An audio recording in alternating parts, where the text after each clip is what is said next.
Hello, my name is Nastasia Starr Hewitt, the owner of the Remedy Hair Spa and the RR Tools and Products. We welcome you to this episode of Entrepreneur Therapy. And today I am so excited to introduce to you our next guest. She is a entrepreneur, a businesswoman, a behavior expert, and Miss Novelty. She curates elevated experiences with her cigar brand. Thank you so much for being on today and taking time out of your busy schedule because we know that you are shaking and moving all the time. But I want to give our platform an opportunity to get to know you on a little bit deeper level Mhm. um, than Miss Sandra Mayo. Yeah. Yes. So I want to talk about your start as an entrepreneur and a business owner. Let's start there first. Okay. Well, being in a family of 10 kids, same mother and same father, they worked very hard.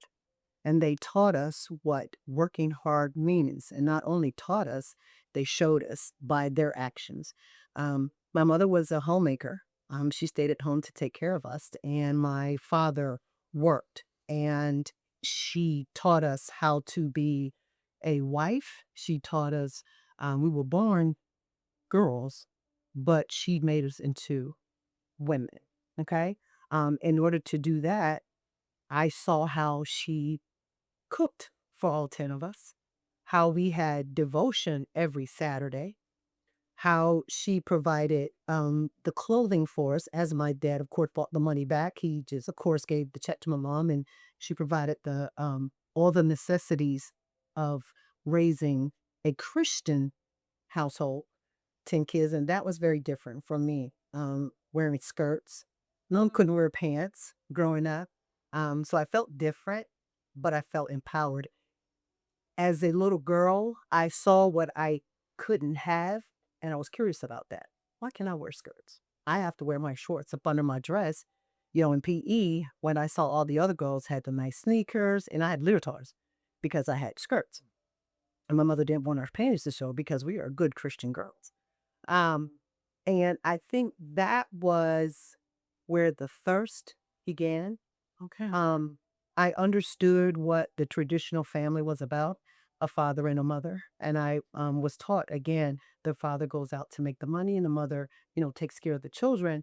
But I always was the one that asked my dad, where are you going? Um, what are you doing at work? Like, how do you, I would see my mom and he, go over the budget. And I was curious, how much money did you make to be able to give my mom all this money? Now, we were poor, but I didn't know it. I didn't know we were poor. But the way that my parents raised us, and we had a little dysfunction going on. Yeah. Um, it made me want more. And as I grew older, it grew and grew and grew. And a lot of people don't know about my background. Like, my dad made us, all of us kids, pick strawberries and blueberries in the morning. 4 o'clock in the morning, we got up and went out to pick before we went to school. My dad said, if you want something, of course, you got to make your own money. We picked cucumbers, we picked strawberries, we picked blueberry, and we didn't go as far back as cotton. Right. I'm not that old, but that desire was instilled in me, and I don't think he really understood until after I became older and I was a split image of him. So wanting more started, of course, at that young age, and it just continued on. Um, and then when I got, to college, well, actually, I got pregnant and really didn't go to college like a traditional student. Yeah. Um, I went to the Cape program at Shaw University, and my daughter, I brought her right along with me. She was in the classes with me. Getting an education because my mother got a job at Shaw University, a free education. Again, I wanted something that I didn't have access to because I got pregnant and I thought it was over, but I was determined that I'm never going to be on welfare.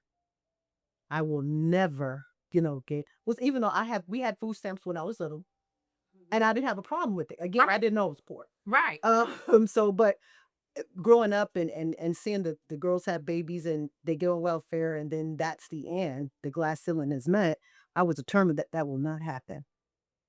And again, that fire was growing and growing and growing inside of me. And when you have it, you have it.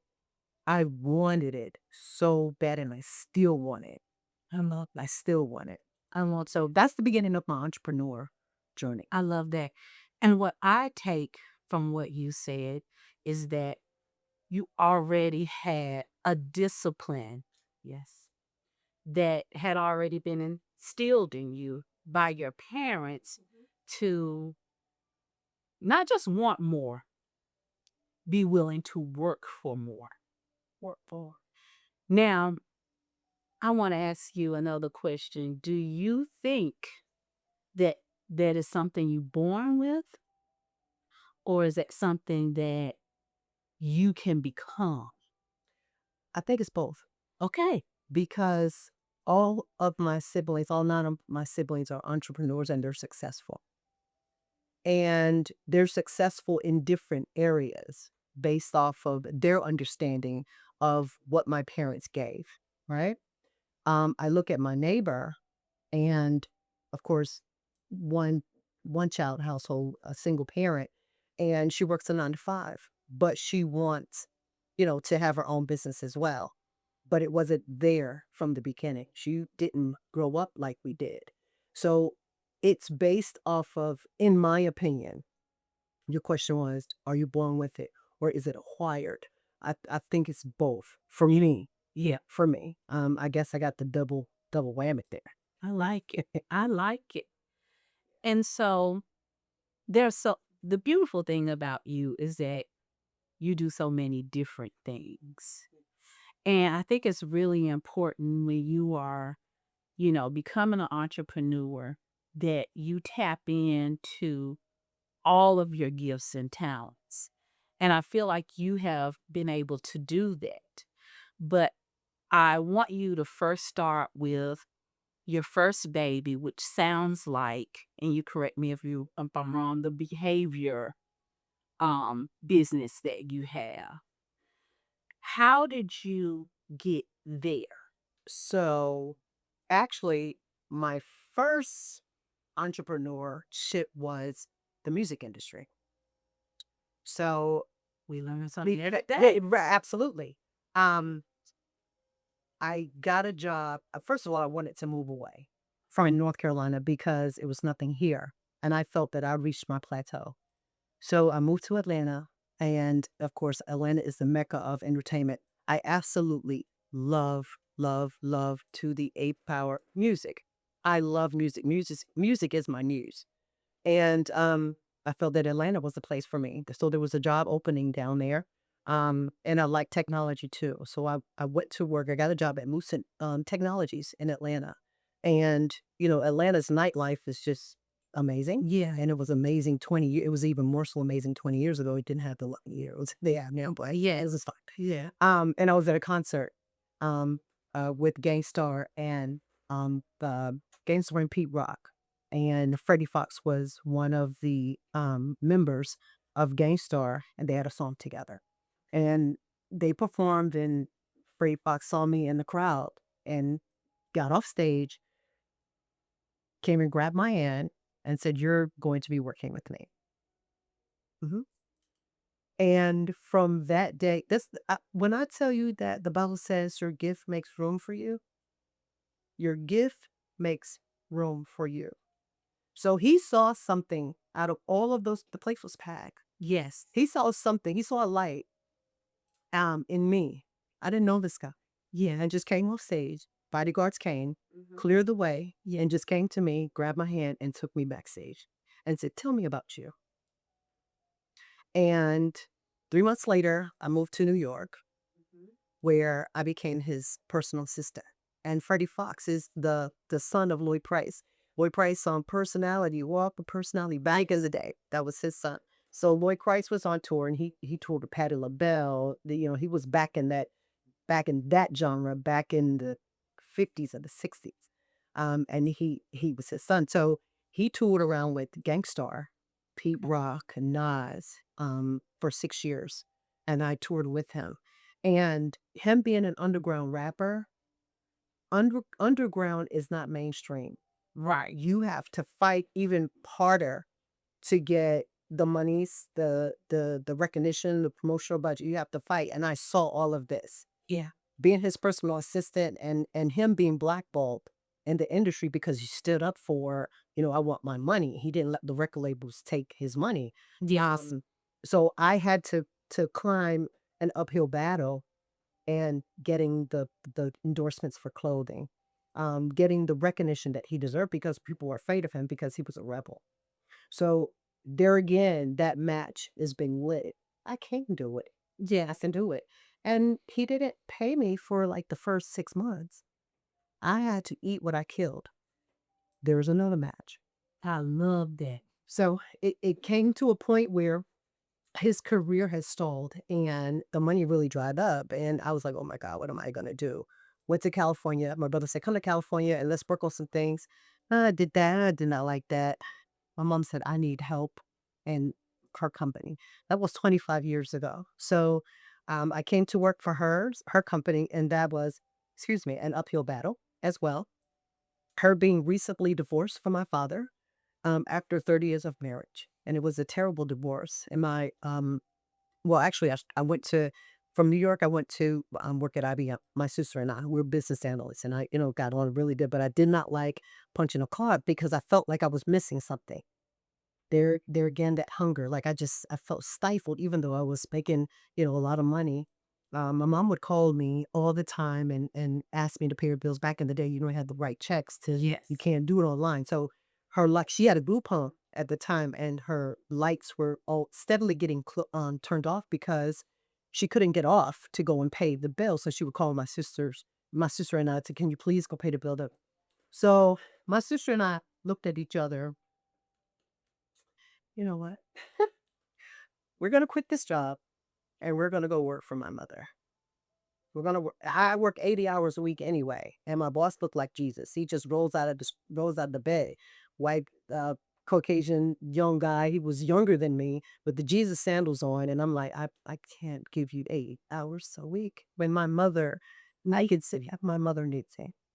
So 25 years later, here I am. We started out with a five-figure a year income when I started her business because my degree from Shaw University is business management and accounting.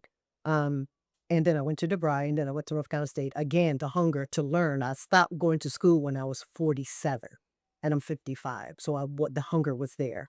Um, we started with the five-figure income, um, net income per year, and now we're at a multi-million-dollar company. Because one, I wanted to do it for my mother, and two, I wanted to create generational wealth. That's what it's all about for me.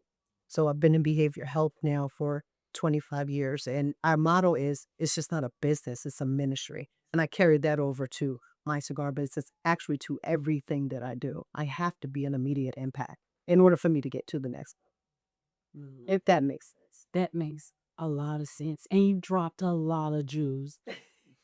Cut 1 minute, Victor. I think that's my phone that I'm hearing. You heard it, right? Yeah, kept checking. Oh, I'm holding your bag. I'm so sorry, sis. I'm so used to her. I'm just thinking, hey, I'm so sorry. Cut that off. Make sure. I didn't hear it. Did you hear it? I did. Could you Just- you did you I well, I won't know what until you until I start on editing. Then, yeah. And then but I didn't hear it. I didn't hear it through the phones. okay. All right. Was that okay? It was great. It was great. It was better than okay. You dropped a lot of jewels um, just in telling us your start and your journey. And one of the things that really stuck out to me is that you're gifted in the area of seeing a need and being able to service that need. And I think that's really key when you are wanting to be an entrepreneur is understanding that is the goal to service a need, to fix a problem. If you, like you said earlier, you said, and I loved it, I had to eat what I killed. Mhm. And that is a part of this business that I think most people don't really process when they're wanting to come into any industry, is that I have to really make it what I want it to be. And I think it can be the downfall if you don't have it in your mind that I'm going to be a problem solver. And I'm going to always come up with a solution Mhm. to take me to my next level. And so you can be gifted in so many different areas, but if you don't know how to transition them Yes. or pull them together to benefit the total picture or goal, um, yeah, it can be a problem for you. It will be a problem sooner than later. Yes. And you brought up a great point, being able to pivot. I started out, I wanted the money really, really quick, but learned very, very quickly that the money goes very quick. And what am I gonna do? I had to have plan A, B, C, D, and then another plan A, B, C, D. It never goes the way that you want. It never goes the way that you want. Yes. So being able to pivot quickly, think on your feet, and always remember that pot of gold at the end of the rainbow, you may have to do a lot of zigzagging to get there, Yes. but if you stay focused, you will get there. And what does staying focused mean? Well, I make mistakes. I make a lot of mistakes. That's right. Understanding again what my end goal is and my objective. One thing that I like, Sandra means giving, and I've given to a fault. You know what I mean? Yeah. So I've had to learn that, I can't give to certain people, but I had to learn that. There's a lot of growing up that I've had to do and I'm still doing. Yes. I lead, I have employees, I have the novelettes, I have friends, I have my mother, I have people that look up to me for different things. So I have different hats on, like I had on today. Yes. Different hats. I'm wearing different hats. But, I always lean on the Bible where it says, God, He doesn't give you, He gives you just enough that He can handle. Yeah. And He's never going to leave you. And I tell my team all the time, He promised me. He promised me. And I lean on that. He promising. Yeah. So having, my faith, having that determination, being able to think quick on your feet, and also salvaging great relationships, but understanding what great relationships are. You know what I mean? Yes.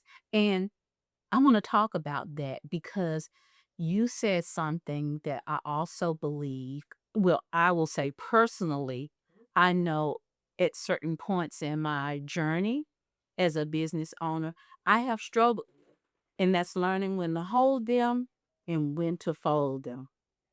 And it sounds like you have definitely had your experiences with that. How do you navigate that? What is now your boundary?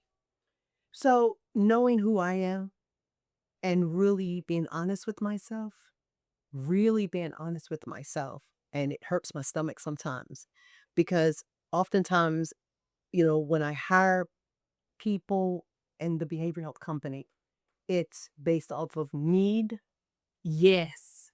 and you kind of overlook the deficiencies. Mhm. You had like, okay, if I do this, exert more energy. If I do that, exerting more energy, then this might, Jesus, please, this might work out. Or seeing the potential. Seeing the potential, seeing the potential. But if it looks like a duck, it quacks like a duck. Star, it's a duck. It's a duck. And I tried not to believe that, but it is. But it is. It is. And that has set me back. I go 100 steps and I don't believe that that duck is there and it sets me back 200 steps. Physically, mentally, financially sets me back. How many times, if you're a smart person, that you're going to want to 51st dates. How many times are you going to want us to continue to do that? So, insanity is doing the same thing, expecting a different result. So if I'm a behavior health expert and I'm a CFO and COO of the company, so I have, providers, I have a psychiatrist, I have a therapist, but I oversee the workings of the company, the operations of the company. So I've got to understand who I'm hiring as far as my psychiatrist. I've got to look at notes. I've got to interview some of the clients that are coming in. If I'm telling these people, giving these people advice, now I'm not licensed. I'm only licensed through life experience. And they are the professionals. They're giving me, they have to create assessments for the individuals that are coming into our homes. Okay. And when I read the backgrounds of these individuals and see me in some of these backgrounds and how they ended, I'm grateful because I got out. I got out. I didn't let my mind, wander and become delusional because all the pressures that you have on a daily basis and how that relates to being an entrepreneur, you have pressures coming from everywhere, everywhere, everywhere, and how to navigate those. Again, you can't create $1 million business by yourself. This is where you go back to relationships.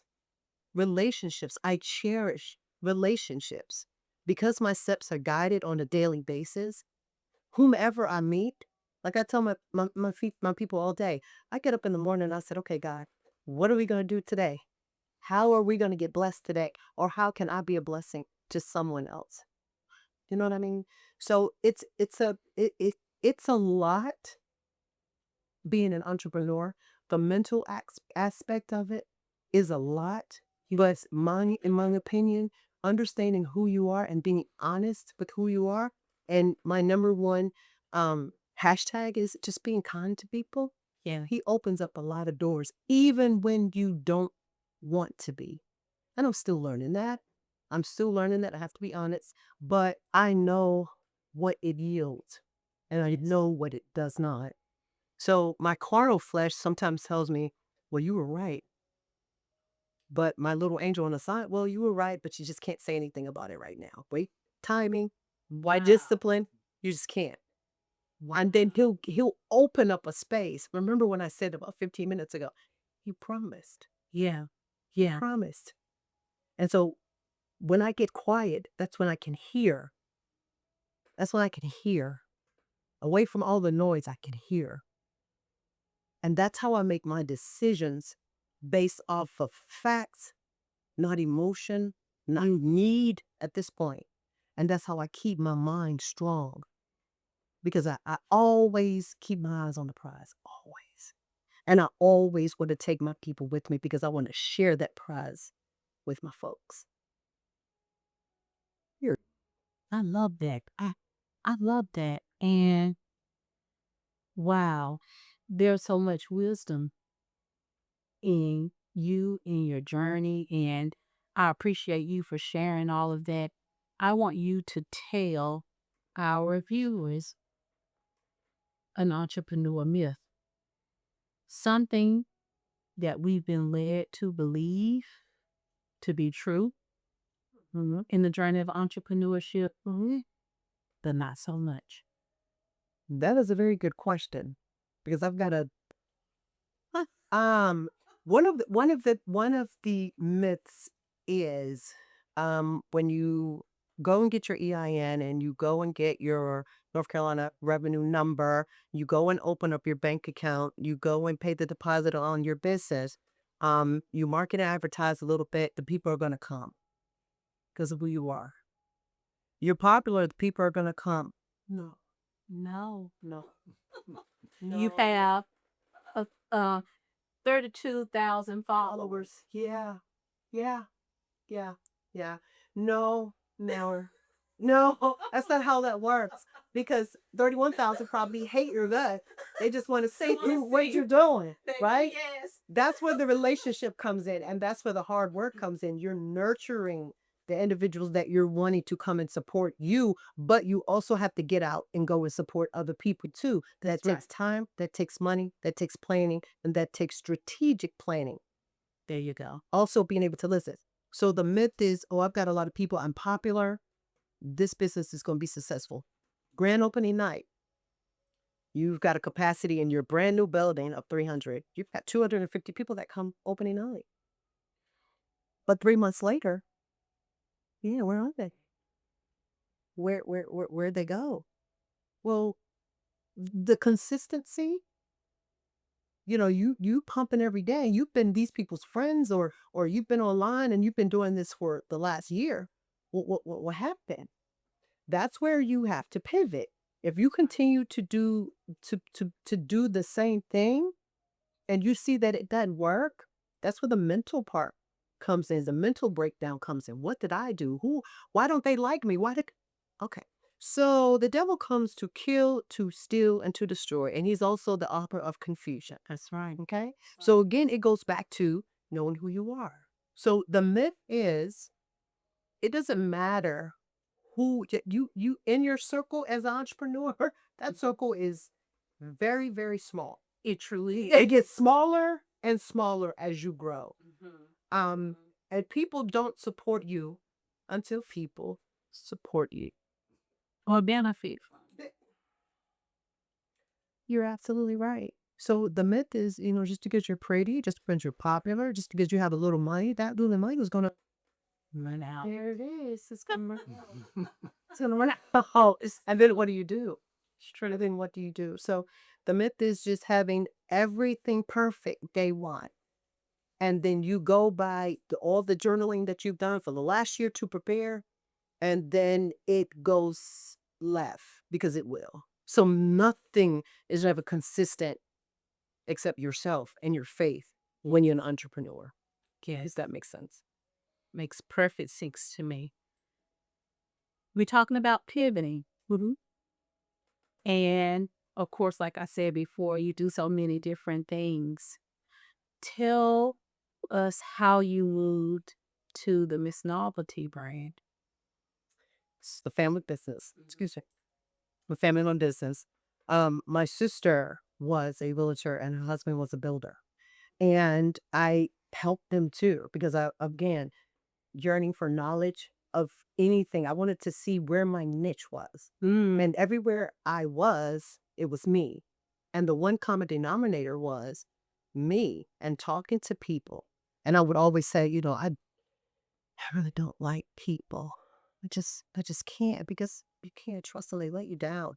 But I always find myself congregated with people. Yeah. When he, cigars are celebratory. So once he sold a house or once he built a house that he really, really liked, or, he made a really big real estate deal because I worked with him. And, as far as, closing the deal, he would take the consumer of the individual that purchased his properties or his the business owners or whatever he had closed to the cigar lounge.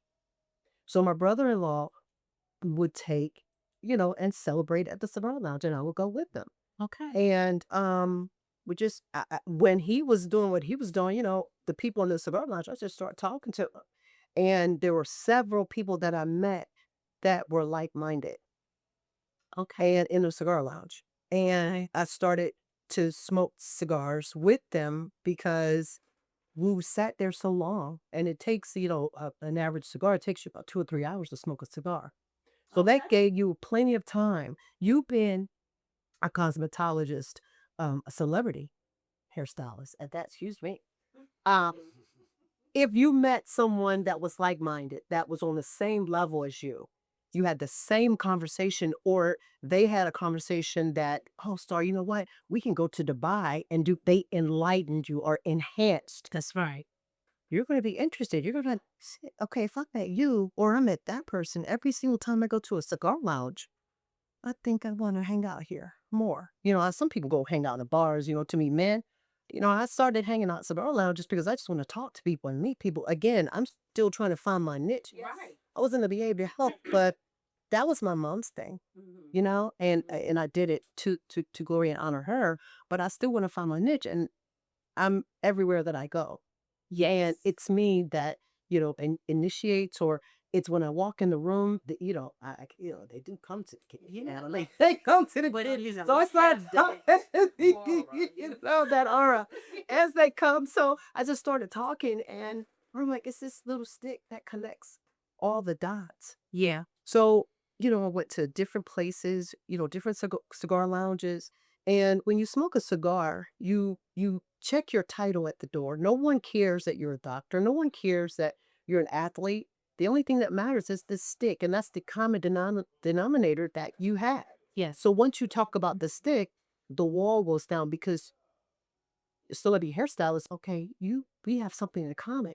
Yeah. So and then I can start talking with you about, okay, so what do you do? So it opens up doors Yes. to different scenarios. So I said, I want to do this. I want to do something in cigars because it's going to further my agenda. And Yes. I have my daughter, and maybe I can help further her agenda as well because of the people that are there. They don't care that I'm female. They don't care that I'm African American. They don't care that I have these nice shoes on. They do not care about any of that. It's colorless, it's faceless. Yes. They just hear my voice and like the fact that one, you're in the cigar lounge, so you must be somebody different. So what you pretty much created is an elevated experience for networking. Absolutely. You're absolutely right. I love that because yes, we do. As entrepreneurs, a lot of times we feel lonely and we feel isolated. And I believe it's because we haven't found our tribe. Mhm.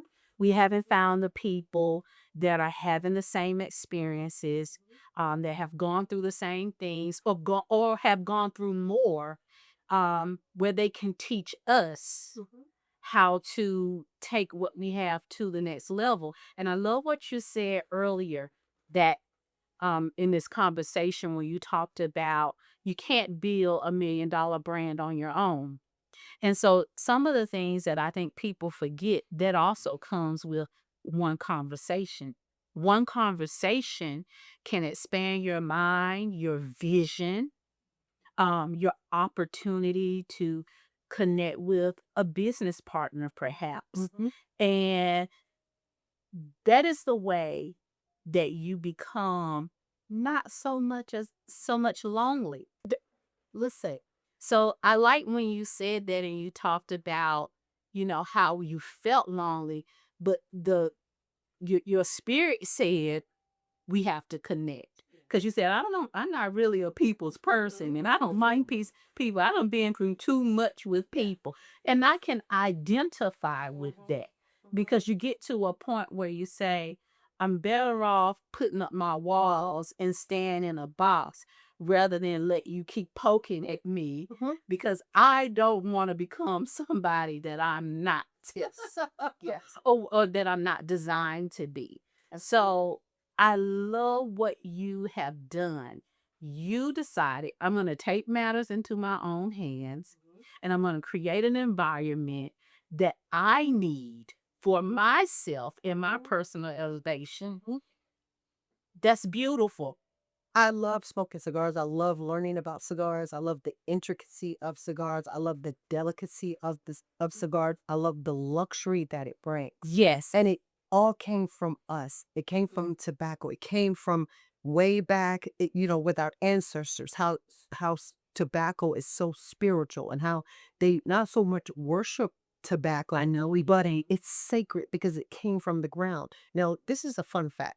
Okay. The three wise men that came and gave the gifts. Yeah. The frankincense, the paraffin, I got you. I fall.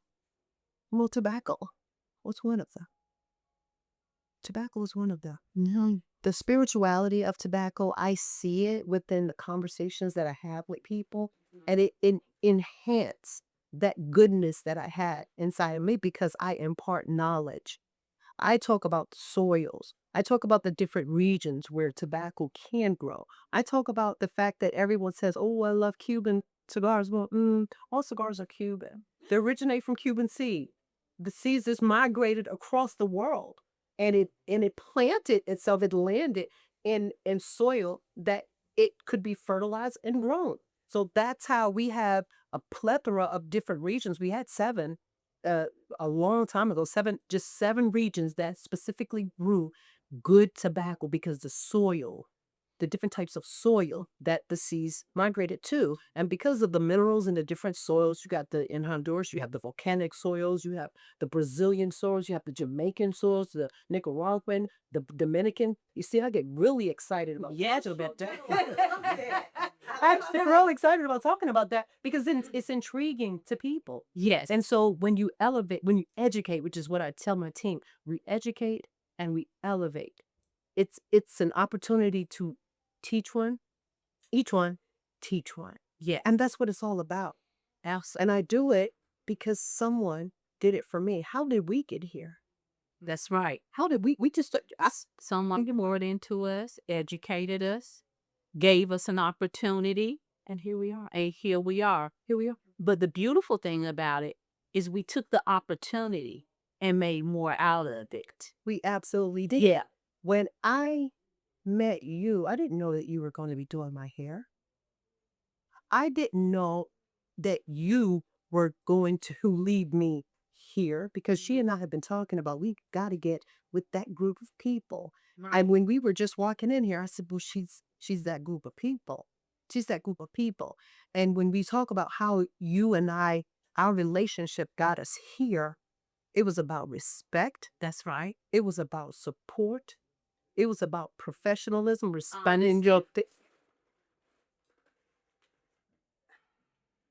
Honesty. Can we go back to that? Yeah. Miss Nola about being being honest is such a big attribute that you have to have as an entrepreneur. When you love to do something right, just okay. Admit to it. Admit to it. Admit to it. Put your big girl panties on and keep it moving because there are some people that are watching you. That's right. People are watching you. You never know what God's plan is for you. You don't know what God's plan is for you, but whatever his plan is, it's somebody else that's hinging off of your plan. Yeah. Because I don't understand. And I used to ask my mother, why does God allow these things, bad things to happen to good people? My mother said, why not you? Why not? Why not you? She said, I don't recall seeing you with the crown of thorns going down Glenwood Avenue. I don't recall seeing you with these nails in your hair. I don't recall seeing any of that. Yeah. And also good people will show you how to get through it the right way. Cause I always say you gotta go through it to get to it. But it's the way you go through it, and the integrity, Oh God, integrity and morals. Yeah. that you hold on to. And I think that is another aspect of business that people don't hold dear enough. All of the opportunities I have had, I always tell people it's not because I'm the best thing walking and smoking and and even though we have to tell ourselves that Yeah. to feel confident about walking into a room. But once you get there, there's a character that has to show up and present that's believable, that people are drawn to and they are willing to engage. Yes. Because I think another mistake we make is people know when they being bull. If you know what I really want to say. Get some BS's. They know that. And even if they know it, some people know it, still entertain it with their own agendas. And then some people see it and it's their red flag. So I like that you keep emphasizing that you have to show up as your authentic self, but you also have to humanize yourself to understand I'm not perfect. I'm going to make some mistakes. And we have to allow ourselves to do that because as entrepreneurs, sometimes you feel like you can't make a mistake. Absolutely. And if you do, your head's on the chopping block.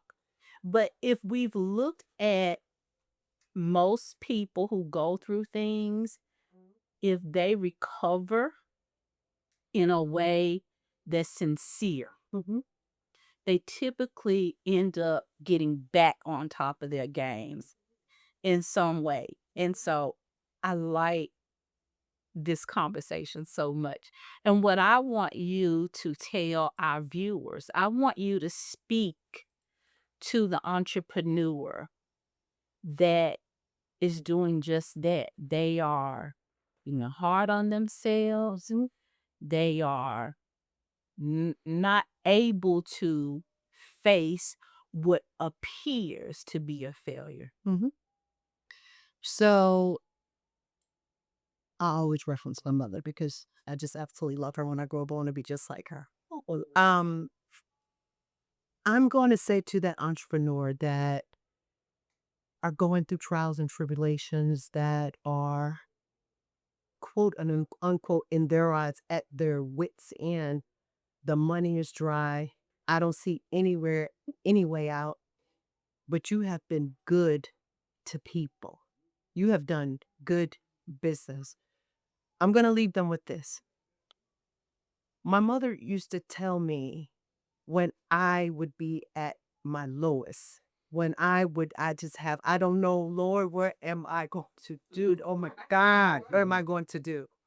She says, the reason why God allows you to go through all of these trials and tribulations is the ability to bring others through.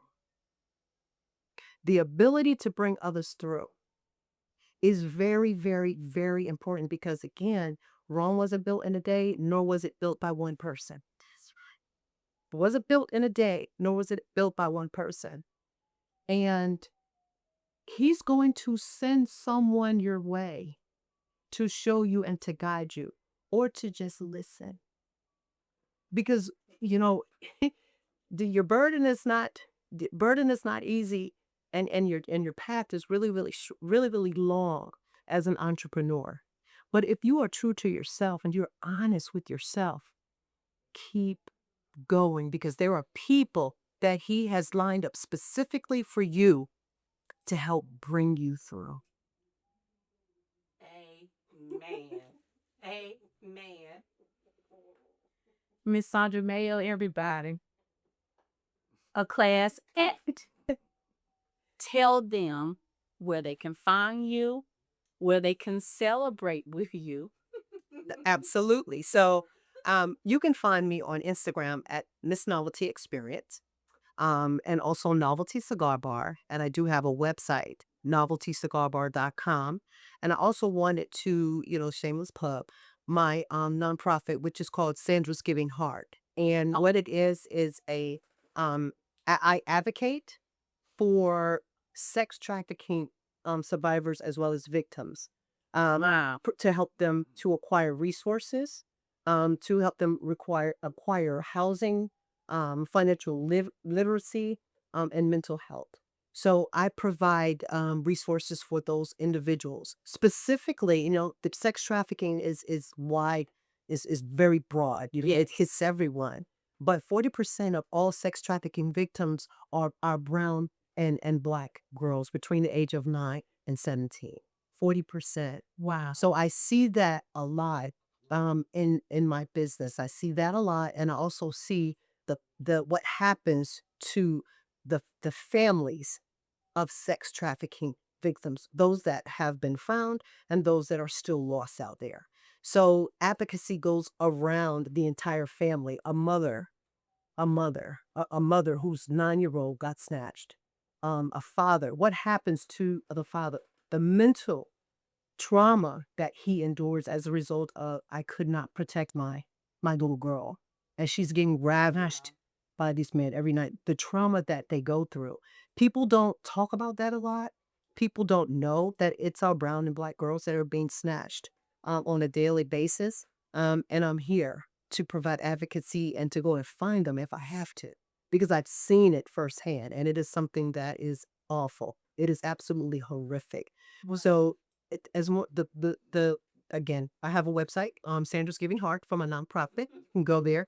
And it's also on Instagram as well, Sandra's Giving Heart. I just want to just say thank you so much for having me. I didn't have such a very good day, but he knew again that I would be here tonight. He knew that 55 years ago. That's the type of God I serve, that I will be here tonight. Yeah, and you would just blow life into me. Me talking about my experiences, being able to encourage others. Again, Sandra means giving. So being able to give myself as I encourage others, yes, you have absolutely made my day. Thank you. Thank you. And that's how you get through. That's how you get through. Music. Yeah, thank you. Thank you. Thank you for tuning into this episode of Entrepreneur Therapy. We hope to see you next time. Tune in. Go follow Miss Sandra Mayo. We'll see you soon. Bye. Bye now.